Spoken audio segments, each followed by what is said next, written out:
Dear students, आप लोग कैसे हैं। हमें उम्मीद है आप लोग स्वस्थ होंगे, मस्त होंगे, अपने पढ़ाई में व्यस्त होंगे। डियर स्टूडेंट्स, आज का जो हमारा टॉपिक है, उत्तल लेंस की सहायता से किरण आरेख खींचना जब वस्तु अनंत पर स्थित है।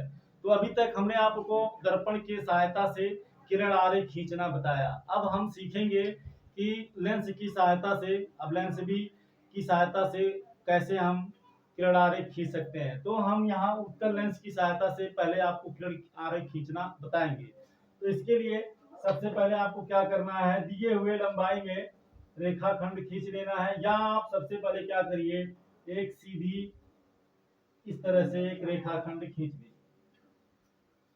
अब इसके बीच में यानी मध्य में क्या करिए, यहाँ पर इस तरह से उत्तल लेंस बना दीजिए। ठीक है। अब ये जो इसका मध्य वाला भाग होगा, इसको हम प्रकाशिक केंद्र सी बोलते हैं। अब इसके तरफ आप देख सकते हैं, इसके ये दो गोलों से इस तरह से बना है। तो इसके दो फोकस होंगे, जिसको हम प्रथम फोकस तथा द्वितीय फोकस कहते हैं। ठीक है ना। तो मान लीजिए कि इधर ये आपका हो गया F1, ठीक है ना, और इसको आप F मान लीजिए। ठीक है। और इसको आप मान लीजिए 2F। ठीक, इसको आप मान लीजिए, इसको F2 मानिए, 2F2 और ये हो गया 2F2। क्योंकि यहाँ से जितने ये F2 है, ये F2 है, तो ये F2 एक F2 फिर यहाँ से यहाँ तक 2F2 हो जाएगा। ठीक है। इसके बाद में ये आपका हो गया F1 और ये आपका हो गया 2F1। अब आप वस्तु कहाँ है, अनंत पर है। तो अनंत पर होने का मतलब इसको डॉट डॉट कर सकते हैं, वस्तु अनंत पर है। अब आप इस बात को समझ सकते हैं, यदि वस्तु अनंत पर है और आपको दिखाई दे रही है, इस बात से आप अनभिज्ञ नहीं होंगे। थोड़ा सा अगर दिमाग लगाएंगे तो आप समझ सकते हैं। यदि वस्तु अनंत पर, अनंत मीन्स बहुत दूर, और आपको दिखाई दे रही है, इसका मतलब वस्तु बड़ा होगा। समझ में आ गया। अगर दूर अनंत पर है या बहुत दूर है, कोई भी वस्तु बहुत दूर है या अनंत पर है और आपको दिखाई दे रहा है, अर्थात वस्तु बहुत बड़ा होगा।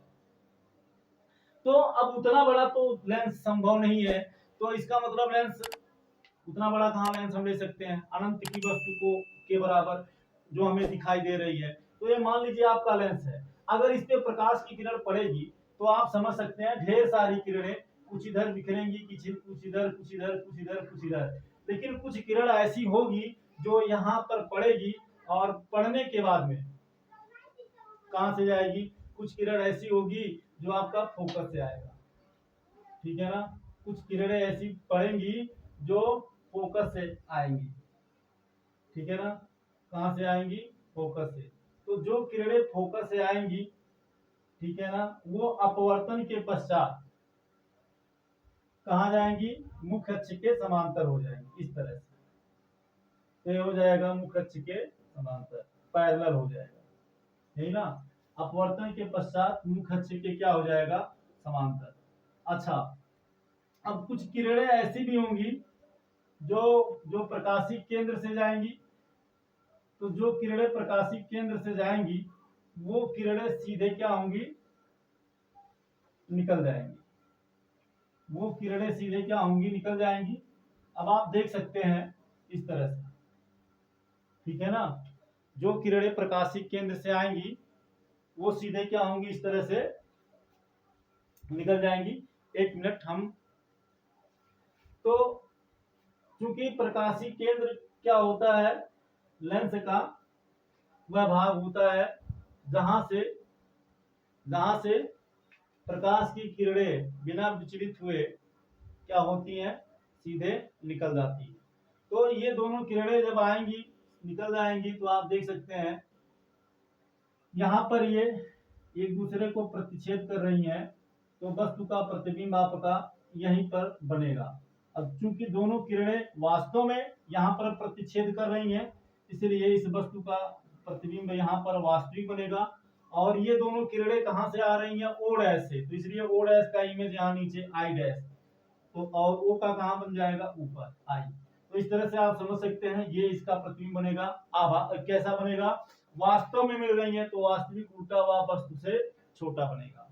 और आई होप आप इसे अच्छे से समझ गए होंगे। और लेंस के दाईं ओर बनेगा, द्वितीय फोकस तल में बनेगा वास्तविक छोटा व वास्तविक उल्टा व वस्तु से छोटा। आई होप आप इसे अच्छे से समझ गए होंगे।